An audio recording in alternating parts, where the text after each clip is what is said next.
Future देखना है regulation of kidney function.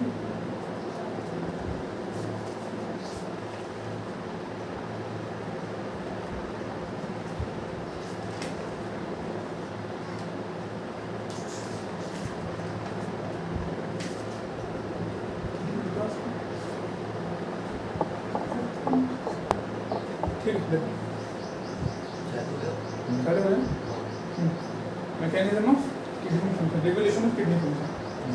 अब सबसे पहले किडनी का जो फंक्शन है रेगुलेटेड बाय तीन चीज़ों के जरिए रेगुलेट किया जाता है ना। कौन सी तीन चीज़ें? सबसे पहले तुम्हारा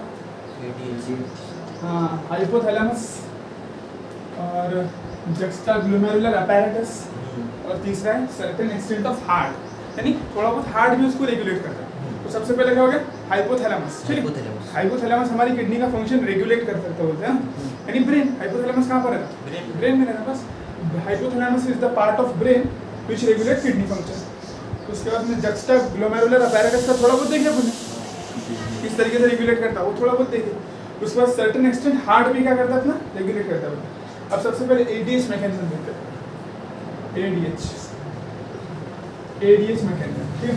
अपन इसको पहले वो जो डायग्राम की फॉर्म बना लेंगे, उसके बाद में स्टैटिस्टिक में तो पढ़ लेंगे, ठीक। चलो सबसे पहले क्या है कि एडीएच मैकेनिज्म में क्या होगा? अगर 3 पॉइंट है उसमें, अगर तुम्हारा सबसे पहले फॉर एग्जांपल जैसे तुम कहीं धूप में चले गए है ना, या फिर भाग रहे ये हो रहा, तो बॉडी फ्लूइड वॉल्यूम अगर कम हो गया, क्या हो गया? बॉडी फ्लूइड वॉल्यूम और ब्लड वॉल्यूम कम हो गया और आयोनिक कॉन्सेंट्रेशन, तो बॉडी फ्लूइड वॉल्यूम, ठीक है, कम हो गया, ठीक है। या फिर ब्लड का वॉल्यूम कम हो गया, सेम ही बात है। बॉडी फ्लूइड में क्योंकि लिम्फ भी आता है, ब्लड बॉडी फ्लूइड, ब्लड बोल तो बॉडी फ्लूइड ही है ना, बिल्कुल बस। तो ये नॉर्मल बात है, ब्लड वॉल्यूम कम हो गया। या फिर जो तुम्हारे आयंस हैं, आयोनिक कॉन्सेंट्रेशन जो है ना, जैसे आयंस बहुत सारे बाहर निकल गए, जैसे पसीने में निकलता, जब पसीना निकलता तो अपन ने इसमें पढ़े ना, क्या इसमें पढ़े ना अपने क्या बोले उसमें, ब्रीदिंग के अंदर पड़ेगी नहीं पड़े, जब पसीना निकलता नहीं, एक्सक्रीशन में आने पर आगे थोड़ा वो उसके अंदर जब पसीना निकलता ना, तो उसके अंदर बहुत सारी चीज़ें बाहर निकल, जैसे NaCl निकल गया, नमक है ना, हाँ वो बिल्कुल सही, बस हाँ, NaCl बाहर निकल गया, और उस तरीके से फिर लैक्टिक एसिड बाहर निकलता है, और बहुत सारे सब्सटेंस बाहर निकलते हैं पसीने के थ्रू। तो फिर अगर बहुत सारा पसीना निकलेगा तो हम कमजोर क्यों रहते पसीना निकलने के बाद, क्योंकि बहुत सारा वो जो है ना आयोनिक कॉन्सेंट्रेशन बाहर हो जाता है पसीने के थ्रू, तो ठीक है। और फिर डिहाइड्रेशन हो गया, बहुत ही ज़्यादा, जैसे लूज मोशन लग गए, लूज मोशन हो गए, या फिर इस तरीके से हो गई कंडीशन, तो कुछ भी अब्जॉर्ब नहीं हो रहा, सारा बाहर निकल जा रहा है बॉडी से, तो उस कंडीशन में भी क्या होगा कि तुम्हारा आयंस वगैरह सारे बॉडी के अंदर कम हो, ये वजह होगी। अगर ऐसा हुआ तो हमारी बॉडी क्या करती है, अगर ये सारी चीज़ें हुई है ना कि बॉडी फ्लूइड वॉल्यूम कम हो गया, ब्लड वॉल्यूम कम हो गया और आयोनिक कॉन्सेंट्रेशन भी कम हो गई, तो क्या होगा कि ये चीज़ें एक्टिवेट कर देंगी, वो ब्लड के अंदर ये चीज़ें कम हो गई, ये चीज़ें एक्टिवेट कर देंगी ऑस्मो रिसेप्टर्स, यानी ये 3 चीज़ें हो गई, तो हमारे ब्लड के अंदर ऑस्मो रिसेप्टर प्रेजेंट रहते हैं। कौन? ऑस्मो।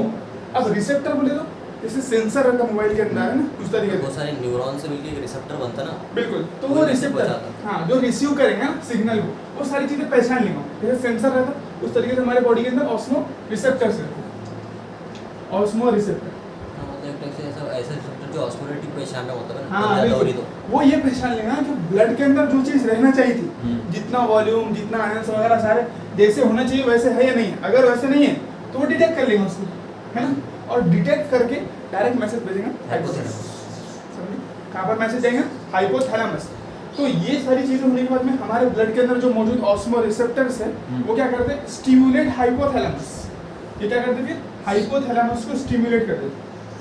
हाइपोथैलेमस स्टिमुलेट बोले तो उसको एक्टिवेट करते, हाँ, उसको एक्टिवेट करते, तो उसको जगह देते कभी, चलो अब तुम्हारा काम करो, देखो ये कंडीशन आ गई करके, है ना, यहाँ पर बॉडी फ्लूइड वॉल्यूम या फिर आयोनिक कॉन्सेंट्रेशन, ब्लड वॉल्यूम कम हो गया, तो वो क्या करेगा, वो डिटेक्ट कर लेंगे ऑस्मो रिसेप्टर्स, और ऑस्मो रिसेप्टर्स ये कुछ नहीं कर सकते। सेंसर कुछ कर सकता है, जैसे तुम्हारे मोबाइल में खराबी आ गई या फिर किसी दूसरे के पास तुम्हारा मोबाइल, सेंसर कुछ कर सकता है क्या? वापस ला सकता है? नहीं, वो स्टिमुलेट करता, वो जैसे सिग्नल रहता, अलार्म है ना, जैसे आग लगे तो अलार्म बजता है ना, अलार्म बजता, तो अलार्म कुछ कर सकता है क्या? नहीं, वो क्या करता है, सिर्फ और सिर्फ आगाह करता लोगों के, बस करना सब कुछ तुमको ही है, तो इन रिसेप्टर्स ने कुछ नहीं करे, सिर्फ क्या करे, हाइपोथैलेमस को आगाह कर दी कि भाई देखो ये कंडीशन आ गया, तुम देखते हो है ना, ठीक है, stimulate hypothalamus to release ADH और वैसोप्रेसिन। अब ये हाइपोथैलेमस जो रहता है ना, हाइपोथैलेमस बहुत सारे हार्मोन्स रिलीज करता है, इसके दो पार्ट रहते हैं, है ना, हाइपोथैलेमस को देखिए रहता है पिट्यूटरी के दो दोनों रहते हैं ना, थैलेमस है। हाँ, थैलेमस यहाँ पर नहीं है, थैलेमस में कोई ब्रेन का एक ही पार्ट वाहिद ऐसा है हाइपोथैलेमस, जिसका फंक्शन दो है, वो न्यूरॉन की भी रहता है उसके अंदर और साथ ही साथ उसके अंदर तुम्हारे एंडोक्राइन सिस्टम भी रहता है, यानी हार्मोन भी रिलीज करता है। तुम देखेंगे इसमें, देखो यहाँ पर दिया हुआ है हाइपोथैलेमस, देखो पेज नंबर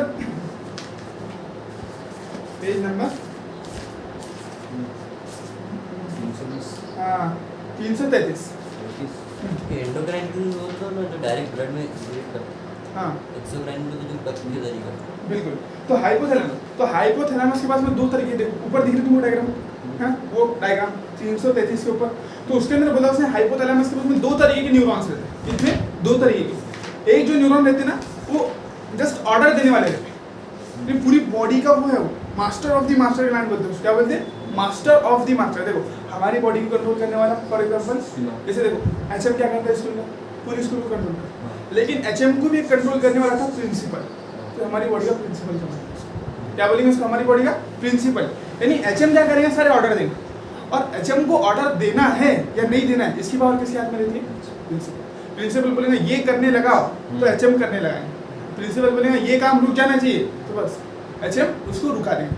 तो एचएम जिसको फॉलो, देखो हमारी बॉडी का एचएम अगर बोला जाए, हेड मास्टर कौन है, हमारा पिट्यूटरी ग्लैंड, कौन है, पिट्यूटरी ग्लैंड, और हाइपोथैलेमस कौन है, हमारा प्रिंसिपल ऑफ द बॉडी बोलते हैं, ठीक है।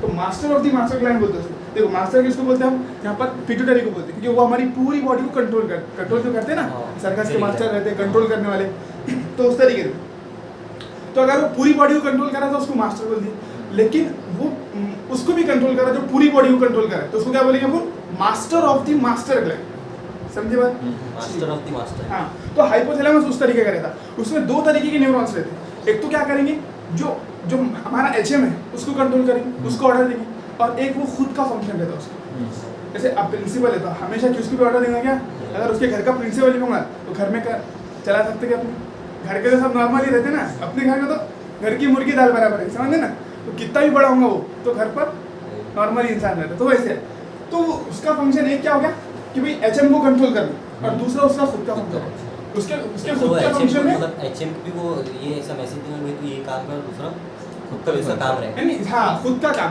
यहाँ पर जो काम है उसका वो खुद का काम दिख रहा है, वो यहाँ पर किसको ऑर्डर नहीं दे रहा, वो खुद काम कर रहा है, तो खुद काम करता है, तो दो हार्मोन रिलीज करता है, एक एडीएच करके हार्मोन दे रहा है, एक ऑक्सीटोसिन,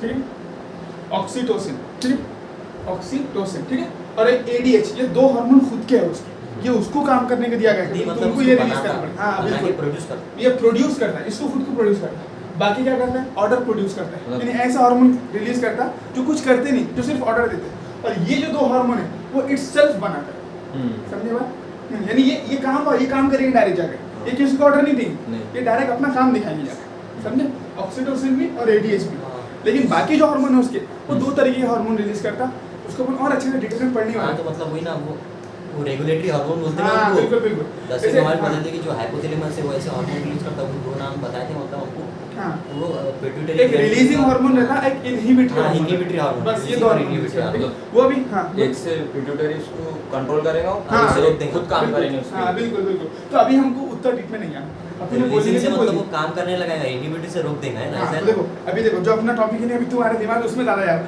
तो अभी अपने को टॉपिक पर आ जाना है जल्दी से, और उसके बारे में बात करनी है। हाइपोथैलेमस दो हार्मोन प्रोड्यूस करेगा, एक एडीएच और ऑक्सीटोसिन, हाँ ये उसके खुद के काम करने का हार्मोन है, ठीक है, उसके बाद भी यहाँ पर इसका भी कोई फंक्शन नहीं देखना है अपने, इसका पढ़ने वाले लेकिन टाइम है ना, इसको हटा देते, अभी अपने को किससे मतलब है, एडीएच से, तो हमने क्या बोले कि जैसे ब्लड के अंदर वॉल्यूम कम हो गया, आयोनिक कॉन्सेंट्रेशन कम हो गई, तो ब्लड में जो रिसेप्टर मौजूद थे उन्होंने डिटेक्ट कर लिए और उन्होंने सिग्नल भेज दी कहाँ पे, बोलो जल्दी, हाइपोथैलेमस के जब सिग्नल गया तो उसने किसी को ऑर्डर नहीं दिया, खुद का हार्मोन प्रोड्यूस करके रिलीज करा, और वो कौन सा हार्मोन था उसका, एडीएच, तो ये हाइपोथैलेमस क्या रिलीज कर रहा है, एडीएच हार्मोन, एडीएच रिलीज, ठीक है, अभी ADH का फुल फॉर्म क्या है? Anti diuretic hormone. एंटी बोले तो एंटी बोले तो मतलब किसी खिलाफ। हाँ एंटी। डायूरेसिस बोले तो डायूरेसिस क्या होता है? डायूरेसिस मतलब दोबारा मतलब ज्यादा यूरिन प्रोड्यूस होता है। हाँ excessive loss of water is known as diuresis. क्या बोल सकते हैं? Excessive loss of water through urination is known as diuresis. तो एंटी यानी उल्टा है, डायूरेसिस होने नहीं देने वाला होगा, समझे बात? अगर डायोस अगर फॉर एग्जांपल देखो पहले ही बॉडी का फ्लूइड वॉल्यूम कम है और अगर इसके अंदर यूरिन आदि बनने लगे, तुमको बार बार पेशाब आ रही है, तो फिर तो काम ही फेंक जाएगा, वहीं लिटा देना पड़ेगा अंदर के अंदर। समझ में आ रही ना बात? तो ऐसा नहीं है, अगर ये सारी चीज होंगी तो वो ADH हार्मोन प्रोड्यूस करेगा, जो एंटी ड्यूटी का हार्मोन। यूरेटिक हार्मोन। ठीक है चलो, तो उसने ADH रिलीज करा और ADH का देखो दो फंक्शन है, एक तो तुमको नाम में फंक्शन समझ में आ रहा एंटी डायूरेटिक हार्मोन कि ज्यादा यूरिनेशन नहीं होने देंगे। दूसरा उसका फंक्शन क्या रहता? प्रेसिंग। हाँ वैसोप्रेसिन इसका दूसरा नाम रहता है। हाँ वासोप्रेसिन। वासोप्रेसिन ठीक है, मतलब वो वेसल्स को दबाएगा। वैसोकॉन्स्ट्रिक्शन है। हाँ वेसोकॉन्स्ट्रिक्शन यानी प्रेस करेगा। प्रेस कर देंगे। जैसे फॉर एग्जांपल तुम्हारा अगर वो है, अगर ब्लड की जो अपनी वो है ब्लड वेसल इतनी है हाँ। तो उसको दबा के कांटेक्ट करके ऐसे कर देंगे, हाँ। समझे? इतनी कर देंगे। वॉल्यूम कम करेगा तो प्रेशर बढ़ जाएगा। बिल्कुल volume is inversely proportional to pressure. ये तो उसमें देखा नहीं तुमने, क्या में पंप में, हाँ लंग्स के अंदर लंग्स में भी देखना हाँ लंग्स में भी देखना वो चीज। हाँ। इंजेक्शन के अंदर अपन अगर उंगली लगा दो उधर से प्रेशर पड़ा है, वॉल्यूम कम करे, उसको दो फुट प्रेशर पड़ता है, जैसे उंगली हटाते हैं प्रेशर से गैस बाहर निकलती है, हाँ। तो बस वही बॉयल्स लॉ बोलते हैं उसको। प्रेशर इज पानी के पाइप को ऐसा दबा देते हाँ तो प्रेशर निकलता, वॉल्यूम जैसा कम हुआ प्रेशर बढ़ गया, बस सिंपल है। तो वही होगा अभी, तो उसका भी उसको भी देखते हैं अपन, लेकिन पहले ADH का समझा ना। ADH और वैसोप्रेसिन दो नाम है उसके, फ्रॉम न्यूरो हाइपोफाइसिस। तो इसके दो रहते हैं, एक रहते देखो हाँ फ्रॉम, तो वो क्या करता है जैसे ये जो हार्मोन है ना उसके, तो वो तो प्रिंसिपल है, अगर उसको खुद भी काम, अगर उसको अगर अपना भी काम करने का रहेगा ना तो बताते बेटे मैं काम पे जा रहा, सब्जी लाने जा रहा, तो कैसे जमेंगे ना बात। तो उसके घर के भी जो काम है ना दूसरों को बोल के करना पड़ता है उसको। देख एक तो वो सारे काम जो दूसरों को बोल के ही कराता है, स्कूल को पूरे कंट्रोल वो दूसरों के रिस्पेक्ट में करा, कभी प्रिंसिपल आके ऑर्डर देते बट्टा के बच्चों को नहीं देता, वो HM को टाइट कर देगा। HM अगर टाइट रहा तो पूरी स्कूल टाइट है, समझ में आ रही ना बात? तो प्रिंसिपल नॉर्मल काम नहीं करेगा। तो फिर जो उसके घर के काम है, अभी जो ADH रिलीज करना था बनाया उसी ने, सारा काम उसी का है, लेकिन वो बता रहा शो ऐसा करता है कि मैं नहीं कर रहा दूसरा कर रहा है, यानी वहाँ बेचकर उसके जरिए रिलीज करने लगा। इज्जत भी तो बरकरार रखने का ना यार, समझे ना? तो यहाँ पर जो न्यूरो हाइपोफाइसिस करके जो टर्म दिया उसने, तो देखो फॉर एग्जांपल ये अगर हमारा हाइपोथैलेमस था, ठीक है, तो उससे जो है ना पिट्यूटरी ग्लैंड जुड़े हुए रहता है अपने से, ठीक है, ऐसे पिट्यूटरी ग्लैंड, ये हाइपोथैलेमस रहता है अपना ऊपर वाला, ये अपना प्रिंसिपल हो गया, प्रिंसिपल, और ये कौन है अपना HM हेडमास्टर। तो जो एक फंक्शन है उसका वो तो जेन्युइन है भाई, जो उसको स्कूल के काम है तो उसको तो HM को बोलकर ही कराना पड़ेगा ना, उसमें तो कोई शर्म की बात ही नहीं, उसके अंदर तो उसका बड़ा पद है ना। तो ये जो है ये वाला एंटीरियर पिट्यूटरी, कौन सा? एंटीरियर पिट्यूटरी सामने वाला, और ये पोस्टीरियर पिट्यूटरी, पोस्टीरियर पिट्यूटरी, ठीक है। तो यहाँ पर जो करेंगे ना, जैसे जो बॉडी को कंट्रोल करने वाले हार्मोन्स है वो यहाँ से यहाँ रिलीज करेंगे, इसको बोलेंगे नहीं बॉडी को कंट्रोल करने वाले, ये कंट्रोल नहीं करेंगे, ऑर्डर देने वाले हार्मोन, तो यहाँ से यहाँ पर आएंगे, यहाँ से यहाँ पर आएंगे। देखो इसको क्या बोलते हैं अपन, इसको न्यूरो हाइपोफाइसिस बोलते हैं, इसको एडिनो हाइपोफाइसिस बोलते हैं, वो नाम अलग अलग है। सिर्फ मैं ये बताना चाह रहा कि पोस्टीरियर पिट्यूटरी को अपन क्या बोलते हैं? Neuro hypophysis. क्या बोलते हैं इसको? न्यूरो हाइपोफाइसिस, यानी ये न्यूरॉन के डायरेक्ट कंट्रोल में है, न्यूरॉन के डायरेक्ट, यानी यहाँ से डायरेक्ट जो न्यूरॉन जब खुद का काम रहेगा तो खुद ब खुद अपनी गाड़ी लेके उसके घर को पहुंचेगा, लेकिन जब काम स्कूल का है तो क्या बोलेगा? फोन लगा रहे क्या चालू है स्कूल के अंदर, ये कैसा कर लिया तुमने ना, तो बस ब्लड के जरिए फोन के जरिए अपना सिग्नल भेज देगा, काम हो जाएगा। कि इनको भी मालूम है ना कि ये काम तो उसी का था, लेकिन खुद का जब काम है तो उसको खुद नीचे उतरना पड़ेगा, अपनी गाड़ी से खुद आके काम कराना पड़ेगा, पर्सनल काम है ना उसका, ये जिसकी रिस्पॉन्सिबिलिटी तो नहीं हो, ये करके जरा बड़ापन है उसका, लेकिन ये काम उसका पर्सनल नहीं है। हाँ तो इसीलिए है ना कि इसको ऑर्डर दे करके, तो यहाँ पर क्या करता है वो खुद, देखो ऐसा न्यूरॉन डायरेक्ट यहाँ पर नहीं उतर, यहाँ पर डायरेक्ट जो यहाँ से न्यूरॉन आने वाले है ना, तो न्यूरॉन में सब कुछ बनता है, तो न्यूरॉन डायरेक्ट यहाँ से यहाँ नहीं उतरते। न्यूरॉन क्या होते हैं? यहाँ से जो है ना सिग्नल ब्लड में डाल देते, फिर ब्लड यहाँ पर सिग्नल लेकर आता है, समझे भाई? लेकिन यहाँ पर खुद ब खुद न्यूरॉन आ जा रहा है, तो इसीलिए यानी सिंपल बोलो, ये जो पिट्यूटरी है पीछे वाली वो न्यूरॉन के डायरेक्ट कंट्रोल में, न्यूरॉन के डायरेक्ट कंट्रोल में। देखो तुम पेज नंबर 33 पे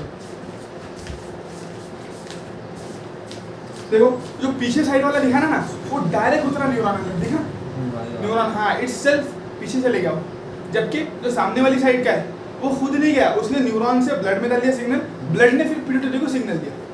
समझे बात?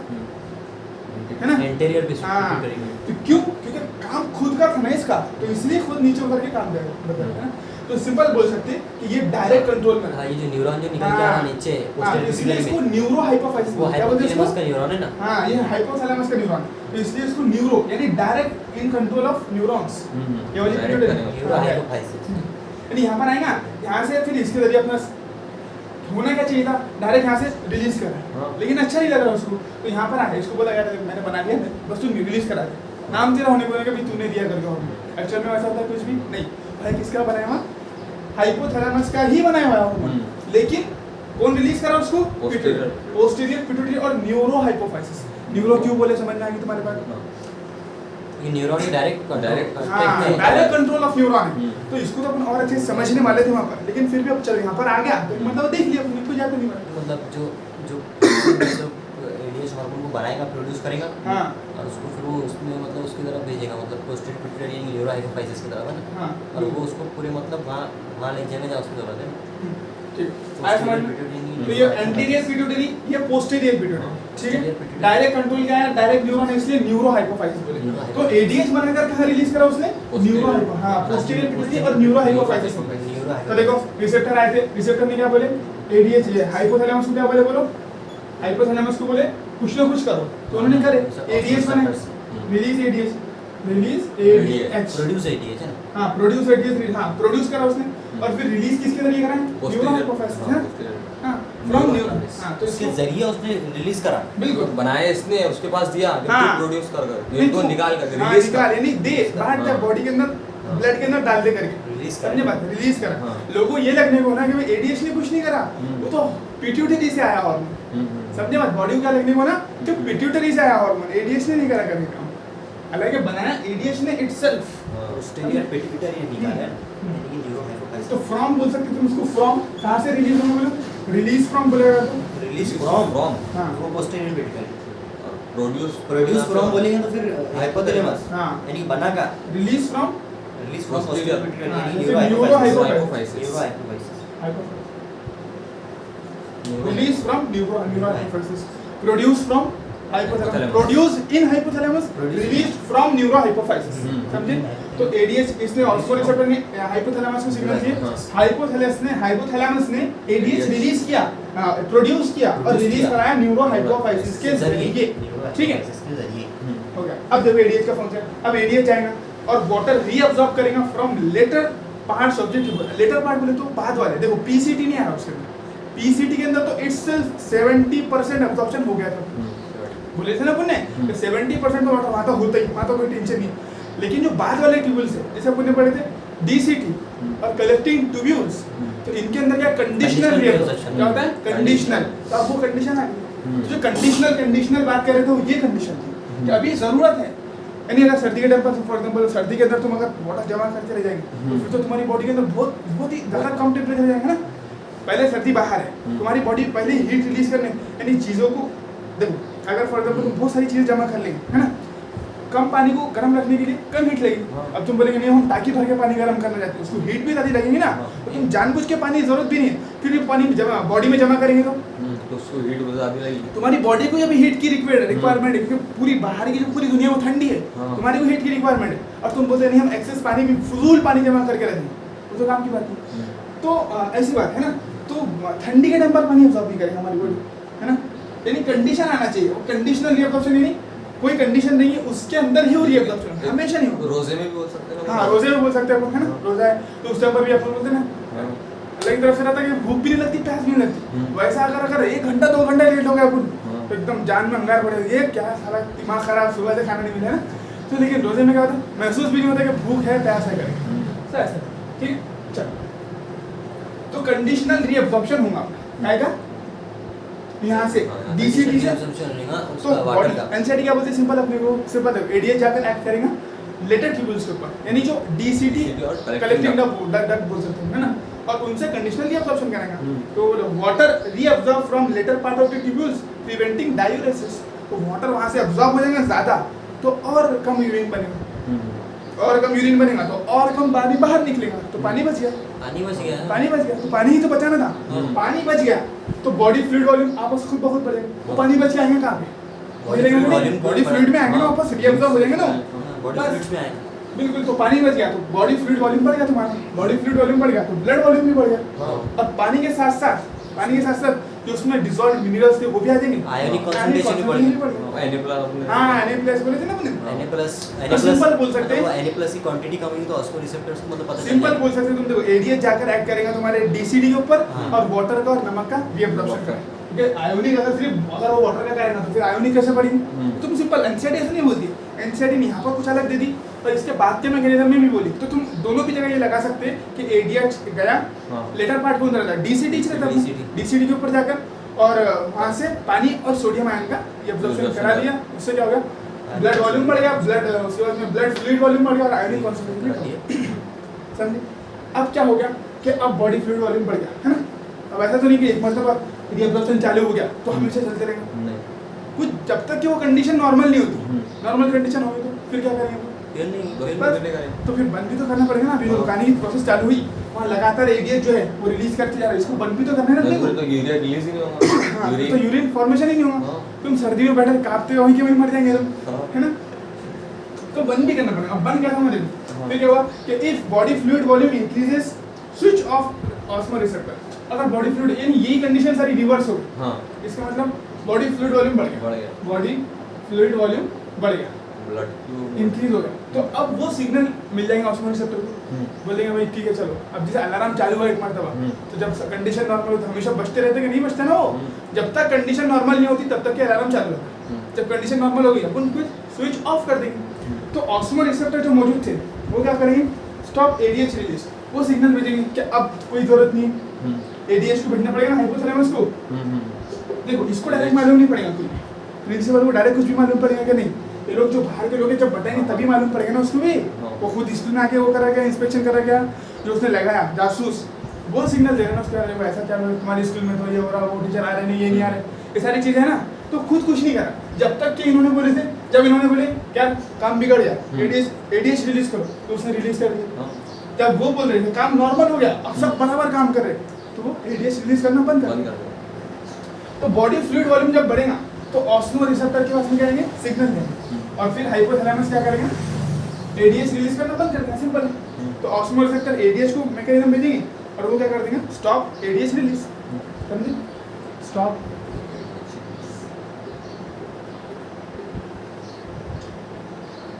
ये पूरी एनसीईआरटी अपन ने यहाँ पर लिख ली है ना, पूरी एनसीईआरटी फॉर्म। तो उसको इसी पाई चार्ट से तुमको याद रखना है। क्वेश्चन कैसे कैसे करते हो?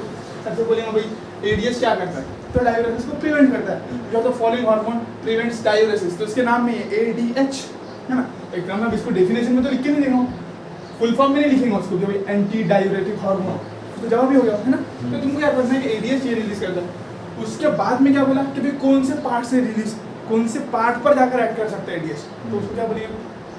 डीसीडी। और कलेक्टिव ट्यूबल तो नहीं बोला उसने, लेटर पार्ट बोल दिया, तो वो हो सकता है। तो जनरली डीसीडी रहता है, डीसीडी के ऊपर जाकर एक्ट करता है। अगर स्पेसिफाई करे अपन बताए तो वो डीसीडी पार्ट रहता है जिसके ऊपर एडीएच जाकर एक्ट करता है, समझे बात? और हाइपोथैलेमस जो हार्मोन रिलीज कर रहा है वो क्या है? एडीएच। कहाँ से? हाँ, फिर एडीएच हार्मोन कहाँ से रिलीज होता है ये पूछ सकता है तुमको। और कौन से पिट्यूटरी से रिलीज होता है ये पूछ सकता है। फॉर्मेशन को बॉडी फ्लूइड वॉल्यूम बढ़ेगा हाँ, तो एडीएच अपने आप ही बंद हो जाएगा। नहीं अपने आप कैसे हो? बॉडी फ्लूइड वॉल्यूम बढ़ जाएगा तो रिसेप्टर जो सेंसर थे वो बोलेंगे चलो भाई अब नॉर्मल, उनको क्या के लिए कम हुआ तो बचने लग गए, जैसे नॉर्मल हुआ तो वो भी नॉर्मल होगा। वो जब नॉर्मल हो जाएंगे तो ये सिग्नल हाइपोथैलेमस को जाएंगे, हाइपोथैलेमस अपना एडीएच रिलीज करना बंद कर देगा, समझे बात? तो सिग्नल भेजने का ऑस्मोरिसेप्टर के हाँ बिल्कुल। और दोनों तरफ जो सिग्नल भेजा ऑस्मोरिसेप्टर के लिए, कम हुआ जब भी और कम हुआ जब भी, न्यूट्रल हुआ जब भी, दोनों भी काम ऑस्मोरिसेप्टर ही करे, ठीक है। लेकिन इसमें मैटर क्या करता है? तुमको सवाल क्या पूछना है ना, ये तो तुमने कहानी पूरी पढ़ी, अब ऐसी कहानी लिखने लगाएंगे, बोर्ड तो है नहीं अपना, तो हमेशा अपना माइंडसेट क्या होने बोला कि सवाल नीट वाला क्या पूछ सकता है। तो जनरली क्या सवाल आ सकता कि भाई कौन है तुम्हारा जो बॉडी फ्लूइड वॉल्यूम में सारी चीजें कंट्रोल करता, तो वो एडीएच हार्मोन, ठीक है। और वो किस तरीके से करता? ADH hypothalamus ADH hormone release करता और सीक्रेट क्या के जरिए होता? न्यूरो हाइपोफाइसिस, या फिर रिलीज बोल सकते हो, रिलीज न्यूरो हाइपोफाइसिस में, ठीक है। चलो इसका हो गया खत्म। अब देखो दूसरा वाला में ठीक। अब अपन मैकेनिज्म पूरे पढ़ लेते हैं, एनसीईआरटी जो बची फिर अपन, क्योंकि एनसीईआरटी ये मैंने एनसीईआरटी का ही पूरा निचोड़ निकाल के लिख दिया। बनाएंगे ना अपन। क्यों 2 बजे नवा दे रहे हैं? टाइम हो गया ना। आज 1:30 बजे जाना, हाँ 1:30 बजे चले जाना तो चल है। जाएंगे। हाँ देखो एडीएच और वासोप्रेसिन। अब रास का देख लेते हैं, रास मैकेनिज्म वो भी मतलब एंजियोटेंसिन हाँ, मैकेनिज्म। तो अभी अपन ने जो फंक्शन देखा वो किसका था? हाइपोथैलेमस। हाइपोथैलेमस का रेगुलेशन हो गया। हाँ हाँ regulation of kidney by hypothalamus complete हो गया। अब regulation of kidney by juxtaglomerular apparatus अपन अभी देख रहे हैं, ठीक है। इधर का एक कर दें मुझे।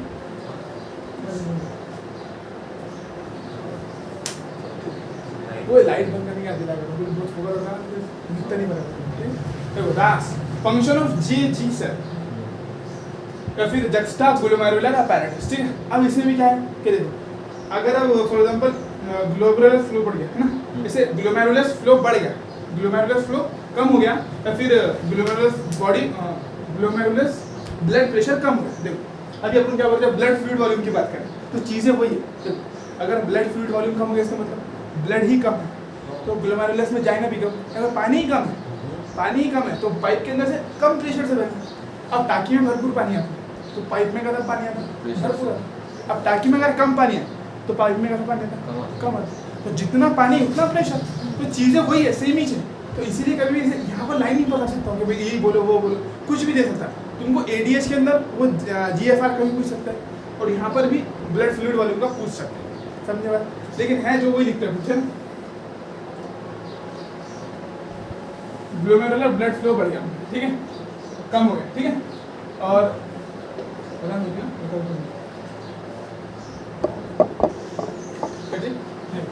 तो ब्लड फ्लूइड वॉल्यूम और sorry glomerular blood flow, glomerular blood pressure और जीएफआर ग्लोमेरुलर फिल्ट्रेशन रेट, ठीक है।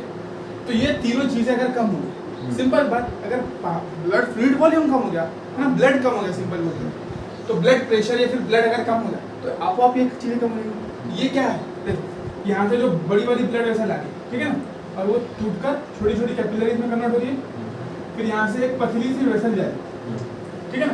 तो अगर यहाँ से एकदम कम ब्लड आएगा तो फिर प्रेशर बनेगा नहीं, और प्रेशर नहीं बनेगा तो ग्लोमेरुलर ब्लड फ्लो कम होगा, यानी आने वाला ब्लड फ्लो कम, ठीक है। ग्लोमेरुलर ब्लड प्रेशर यानी यहाँ पर प्रेशर भी कम हो गया, और उसकी वजह से जीएफआर रेट खुद ब खुद कम हो जाएगा, यानी यहाँ पर जो फिल्ट्रेट होकर निकलेगा वो बहुत ही कम हो जाएगा, सिंपल। चलो तो अगर ऐसा हुआ तो क्या होगा फिर, तो देखो एक्टिवेट जेजी सेल्स, अगर ये चीज होती है तो इनकी वजह से क्या होगा, जेजी सेल एक्टिवेट हो जाएंगे, जेजी सेल एक्टिवेट हो जाएंगे, ठीक है। एक्टिवेट ये चीज क्या कर देंगे फिर, एक्टिवेट जेजी सेल,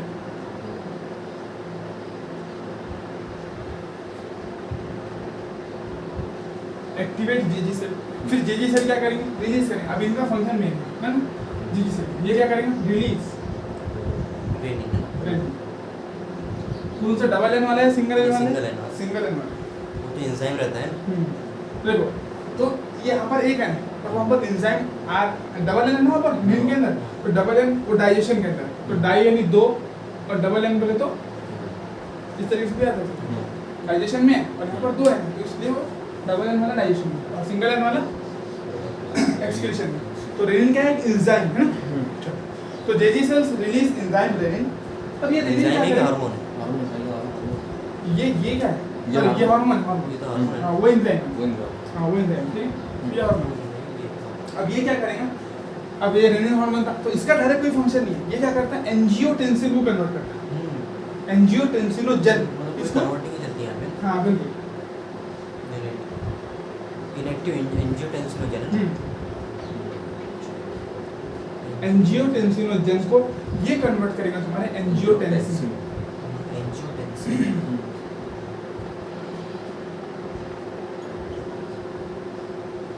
अब जो जन आ गया इसका मतलब यहाँ पर जो जन इनएक्टिव की बात कर रहे हैं, इनएक्टिव, इसका मतलब होता है प्रो या फिर इनएक्टिव। पूर्व पहले पूर्व आता है, जन ऐसा कुछ, मतलब इनएक्टिव की बात कर रहे हैं। बिल्कुल, तो अगर बाद में जन रहा या फिर प्रो कार्बोक्सीपेप्टाइड्स प्रो लगा हुआ रहा, इसका मतलब वो इनएक्टिव फॉर्म, तो अभी इनएक्टिव था। जैसे यहाँ पर रेनिन एक्ट किया, रेनिन आकर यहाँ पर एक्ट किया तो इसको एंजियोटेंसिनोजन को कन्वर्ट कर दिया एंजियोटेंसिन 1 में, क्या में कन्वर्ट कर दिया, एंजियोटेंसिन 1 में। ये एंजियोटेंसिनोजन मतलब किससे बने हो रहता है ये? ये इसमें नहीं आ रहा है अपने, वो तो रहता, वो लंग्स में बनता वो रहता, उसकी अलग है। एनसीईआरटी जो चीज़ को स्पेसिफाई नहीं करती है अपने को उसमें पढ़ना ही है ना। देखो यही चीज़ें याद रखने को लास्ट तक जाने के लिए अपने को बहुत दिक्कत हो जाती। तो फिर ऐसी चीज़ों में पढ़े ही क्यों? क्योंकि वो एक्स्ट्रा चीज़ें जल्दी दिमाग में सेट हो जाती और मज़ा भी आता पढ़ने के अंदर। लेकिन ओवरऑल एनसीईआरटी पर क्यों फोकस? एग्जामिनर अगर पूछना रहता है एग्जामिनर तो उसको मालूम है वो बाहर की चीज़ें पूछता है। अगर ये चीज़ें इंपॉर्टेंट नहीं होती बाहर की पूछता था ना, तो किताब बनाने वाले ने सबसे जो एकदम करेक्ट डाटा है या फिर उसके बाद में जो बहुत इंपॉर्टेंट चीज़ है वो तुमको दे दिया पहले। तुम्हारा काम क्या है? और अपना एग्जाम भी क्या वो करा, रिजर्व करा अपने से कि एनसीईआरटी को अच्छे से याद करके पढ़ना, उसको समझ, जितनी मेहनत हो सके अपन यहाँ करें, ऐसा चीज़ें फोकस करना। नॉलेज के लिए अपने पास बहुत टाइम है बाद में, ठीक है। तो देखो अपने जेजी से लेके उन्होंने जो रेनिन एंजाइम है वो रिलीज कर दिया। अब फिर ये रेनिन ने क्या किया? एंजियोटेंसिन और जन को कन्वर्ट कर दिया एंजियोटेंसिन 1 में, ठीक है। लेकिन लोचा क्या हो गया कि यहाँ पर एंजियोटेंसिन 1 जो है वो उतनी अच्छी नहीं कर सकता। जो काम करना चाहिए था, एंजियोटेंसिन जो है ना, जो काम करना चाहिए उतना अच्छा वासोकंस्ट्रिक्टर नहीं, सिंपल बोले तो उतना अच्छा वासोकंस्ट्रिक्टर नहीं है। मतलब इनका काम तो ब्लड फ्लो को बढ़ाना रहता है। हाँ बिल्कुल बढ़ाना रहता, तो ये उतने अच्छे से नहीं बढ़ा पाए, इसलिए हमने क्या करे इसको लिए फिर वापस उठा के चलो, ठीक है। वैसे कंस्ट्रिक्शन करता है। हाँ बिल्कुल वासोकंस्ट्रिक्शन करता, उससे ब्लड उससे प्रेशर ब्लड प्रेशर बिल्कुल उससे ब्लड प्रेशर बढ़ेगा, सिंपल। तो ये एक नहीं, यहाँ पर जितने तरीके हो सकते हैं ब्लड फ्लो के हम सारे अप्लाई करें। एक तो अपन ने क्या देखे थे, वो लेटर पार्ट ऑफ ट्यूब्यूल से अपन क्या करे थे? रीअब्जॉर्प्शन करा रहे थे। तो उसके अंदर पानी बढ़ जाएगा, पानी बढ़ गया मतलब ब्लड बढ़ गया। ब्लड में क्या रहता है ना, प्लाज्मा के अंदर 90 to 92% पानी ही तो है, तो पानी बढ़ गया मतलब ब्लड बढ़ गया। ब्लड तो ब्लड में ही प्रेशर बढ़ गया। सेल का भी उड़ता नहीं देखो, जो आरबीसी डब्ल्यूबीसी है वो ऐसा नहीं रहेगा कि भाई वो पसीने के जरिए बाहर आए, वो कभी बाहर नहीं आती। ये चीज़ें बाहर निकलती तो अपने को उसी को प्रिवेंट करना है, सिंपल। तो देखो फिर एंजियोटेंसिन 1 को यहाँ पर ला लिया, इसको उठा के क्या करें फिर रेनिन, यहाँ पर भी क्या करेंगे? रेनिन ही ऐड करेंगे और डबल से रेनिन करेंगे। बिल्कुल, यहाँ पर भी रेनिन ही ऐड करेंगे, पर एंजियोटेंसिन 1 को वो एंजियोटेंसिन 2 में कन्वर्ट, मतलब उससे ज़्यादा पावरफुल कर देंगे। बिल्कुल हाँ। तो ये जो 1 रहता है वो इतना पावरफुल नहीं, इसीलिए हमको 1 को वापस से 2 में कन्वर्ट करना है बस। तो तुमको ये पूछ सकता हूँ, देखो अभी तक के सवाल क्या आ सकते हैं कि अगर ग्लोमेरुलर ब्लड फ्लो कम हुआ तो जेजी सेल को सिग्नल जाएगा और वो क्या रिलीज करेंगे? रेनिन। तो पूछ सकता है कि अगर ग्लोमेरुलर ब्लड फ्लो कम हुआ तो कौन एक्टिवेट होगा? तो जेजी सेल एक्टिवेट होगा। वो क्या रिलीज करेंगे? ग्लोमेरुलर जो वर्ड आ रहा है उससे अपन जेजी आ सकते हैं। हाँ बिल्कुल, ये ऐसे याद रख सकते हैं, डायरेक्ट लाइन पर पूछना चाहा उसने तो यहाँ पर तुम हाइपोथैलेमस नहीं चिपका देंगे। अगर उसने ग्लोमेरुलर का बात कर दिया तो तुमको जेजी सेल बोलना, समझे बात? क्योंकि क्वेश्चन बन सकते हैं ना दो तरीके के। ग्लोमेरुलर यानी ग्लोमेरुलस के पास रहता ना वो हाँ, एफ्रेटाइटिस, बिल्कुल, उसमें जेजी बिल्कुल, से ब्लड देखो यहाँ पर भी जी आ रहा है, यहाँ पर भी जी आ रहा है, सिंपल समझ। उसमें इससे पहले बॉडी फ्लूइड और ब्लड हाँ, वैसा अगर आया तो फिर एडीएस बोल सकते हैं, ऑस्मो रिसेप्टर्स एक्टिवेट हो रहे हैं, फिर वो हाइपोथैलेमस को एक्टिवेट कर रहे हैं ना। लेकिन अगर जीएफआर की बात कर लिया तो तुमको बोलना पड़ेगा जी सेल्स एक्टिवेट होंगे, वो रेनिन रिलीज करेंगे, फिर ये रेनिन डायरेक्ट कोई फंक्शन नहीं करेगा। एंजियोटेंसिन नो जन को एंजियोटेंसिन 1, फिर एंजियोटेंसिन 1 से एंजियोटेंसिन 2 में कन्वर्ट करेगा और फिर ये काम दिखाएगा, समझे? ये रेनिन ही करेगा एंजियोटेंसिन। बिल्कुल बिल्कुल, रेनिन ही दोनों भी कन्वर्जन रेनिन ही करा रहे हैं दोनों, ठीक है। ये भी समझ में आ गई चीजें। अब देखो एंजियोटेंसिन 2 जो है वो पावरफुल वासोकंस्ट्रिक्टर, कौन? एंजियोटेंसिन 2, ठीक है। हो गया यहाँ तक। अब फिर क्या होगा? अब पावरफुल वासोकंस्ट्रिक्टर, अब क्या करा? ब्लड अगर इतना मोटा पाइप था धीरे धीरे यार, अब तुमने जैसे ही वासोकंस्ट्रिक्शन कर दिया पाइप इतना बारीक हो गया और फिर इतना बारीक हो गया, अब क्या होगा? ब्लड फ्लो बढ़ गया, तो पाइप बढ़ा दी, सिंपल। तो ब्लड फ्लो बढ़ गया, ब्लड फ्लो बढ़ गया तो खुद ब खुद यानी यहाँ से पहले पानी का कहाँ से? पहले देखो, पहले तुम्हारे ब्लड पाइप है ना, तो यहाँ से फिर वो कैपिलरीज के अंदर टूट रहा है, ठीक है, और ये ऐसा जा रहा था धीरे धीरे, ठीक है, ऐसा पाइप। अब यहाँ पर ब्लड पर इतना है, इतना है ना। अब क्या हुआ? तुमने वासोकंस्ट्रिक्शन कर दी, इसका मतलब अब इसको तुमने ऐसा कर दिया, तो खुद ब खुद क्या होगा? ब्लड प्रेशर बढ़ गया। ब्लड प्रेशर बढ़ गया। अब ब्लड प्रेशर बढ़ा तो जीएफआर रेट बढ़ जाएगा, नॉर्मल पे आ जाएगा। बस ठीक है, ये समझ में आ गया यहाँ तक? चलो, ग्लोमेरुलर ब्लड प्रेशर बढ़ गया तो जीएफआर बढ़ जाएगा, ठीक, नॉर्मल पे आ जाएगा। नॉर्मल पर। तो अपन ने ये तरीका यानी अभी तक 2 तरीके देख लिए अपन ने या बॉडी फ्लूइड वॉल्यूम को बढ़ाने के। तो यहाँ पर तो अपन ने जीएफआर को कंट्रोल करे, बॉडी फ्लूइड वॉल्यूम को कंट्रोल नहीं करते। एक अपन ने बॉडी फ्लूइड देखे तो उसकी वजह से ब्लड प्रेशर बढ़ जाता है, उसकी वजह से भी जीएफआर इंक्रीज होता है। तो अपन को दूसरा तरीका भी यहाँ पर लाने करते हैं, ठीक है। अब क्या हुआ? क्या ये बता दूँ? अब देखो तुम्हारे जेजी सेल से उन्होंने क्या रिलीज करे थे? रेनिन। इस रेनिन ने क्या बना दिया? एंजियोटेंसिनोजन को एंजियोटेंसिन में कन्वर्ट कर दिया। इनएक्टिव एंजियोटेंसिनोजन को उसने रेनिन 1 अपने एंजियोटेंसिन 1 में कन्वर्ट कर दिया। तो अपन 2 की बात कर लेते हैं, है ना? लास्ट में उसने 2 में बना दिया था उसको, ठीक है? एंजियोटेंसिनो 2 अब ये एंजियोटेंसिनोजन 2 क्या करता है? एंजियोटेंसिन आया। हाँ सॉरी एंजियोटेंसिन 2 एंजियोटेंसिन 2 यानी है ना एंजियोटेंसिन 2 क्या करेगा, ये जाकर तुम्हारे किडनी के ऊपर देखो, अगर फॉर एग्जांपल ये किडनी है ना, तो यहाँ पर एक ऐसा ग्लैंड है, हाँ एड्रेनल है ना, फैट का पूरा ग्लैंड है, अगर तुमने देखे होंगे ना, हाँ। एक बार अब देखना कभी, अगर जब भी देखेंगे तो फैट का पूरा ग्लैंड है, तुम सिर्फ चर्बी दिखती हो, लेकिन एक्चुअल में क्या रहता हो, ग्लैंड रहता हो, उसको बोलते हैं अपन एड्रीनल ग्लैंड। क्या बोलते हैं उसको? Adrenal gland.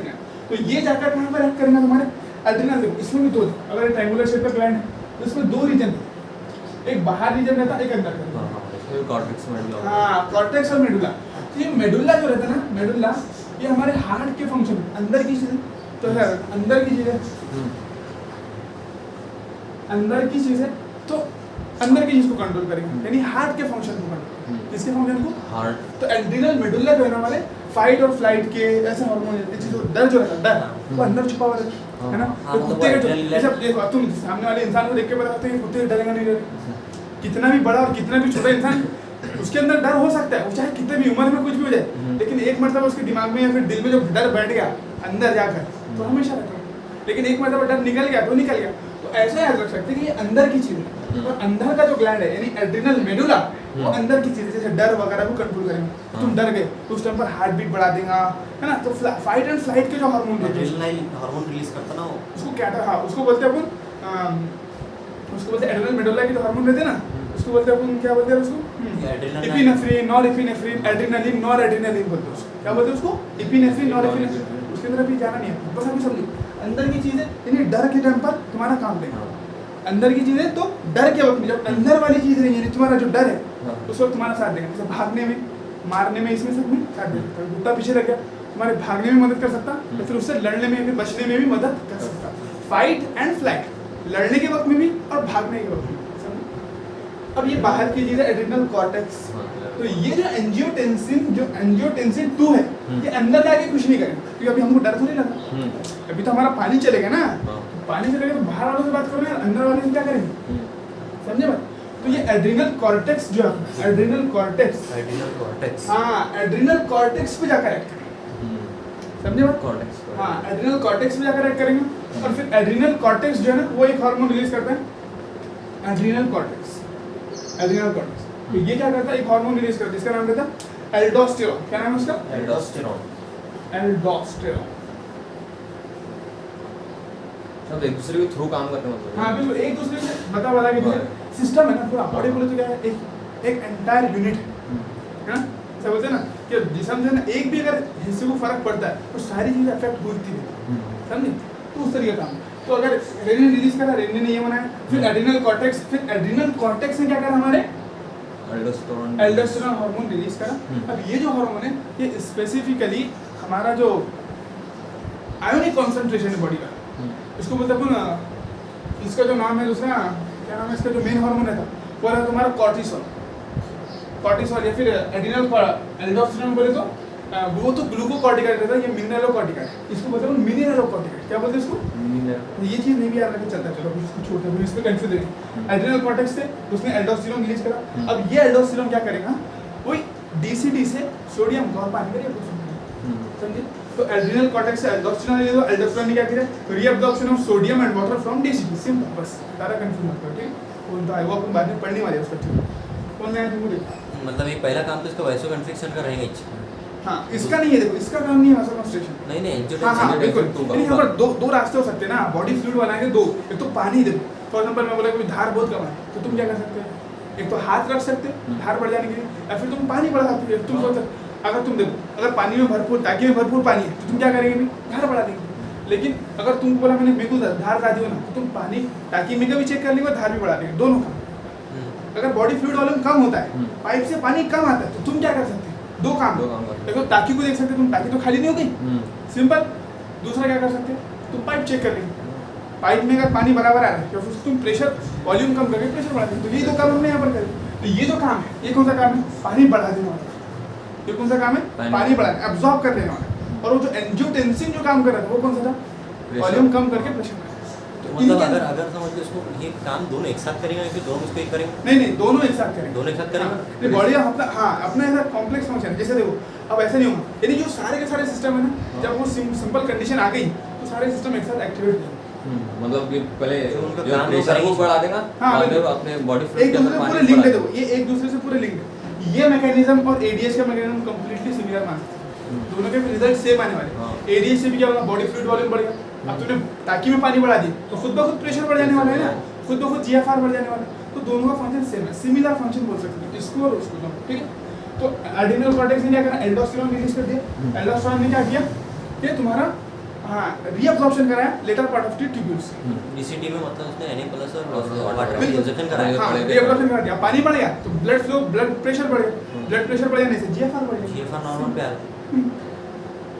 और ये सर इसको क्या बोलते हैं अपन, पूरे को रास mechanism, renin angiotensin aldosterone mechanism. Aldosterone क्या बोलते हैं उसको, mechanism. Renin angiotensin aldosterone system या फिर मैकेनिज्म। रास बोले तो ऐसे सिस्टम बोल सकते हैं। ऐसे और कुछ दूसरा है क्या? यही और आसान आ रही है। Renin angiotensin mechanism. हाँ, renin angiotensin system, renin angiotensin mechanism, RAAS mechanism, ठीक है। चलो, अब ये भी हो गया ना। अब उसके बाद क्या होता है, थोड़ा सा वो बचा अपना हार्ट वाला बचा, तो वो देख लेंगे अपन कल बाद। और फिर एक क्या एनसीईआरटी पढ़नी बची, तो एनसीईआरटी भी पढ़ ली। सिंपल, सारी चीज़ें क्लियर हो जाती। अब तुमने क्या करना, लेकिन पहले जब तक ये दो मैकेनिज्म को अच्छे से प्रिपेयर करो, जितने अच्छे से तुम्हारे दिमाग में फिक्स रही, फिर एनसीईआरटी क्या करती है, इधर उधर ऐसा जाती ना, तो उसको अच्छे से समझ पाएंगे। यानी मैंने पूरी जगह का रिलेट करके यहाँ लिख लिया पूरा एग्जाम, पूरा अपने मैकेनिज्म के तौर पर पढ़ लिया उसको। अब तुम जब एनसीईआरटी पढ़ेंगे उस टाइम पर तुमको ये याद होने को, जब याद रहा तो फिर एनसीईआरटी पढ़ने में लाएंगे। समझे? नोट्स की फोटो ले लगे तो उसके बाद में है नोट्स।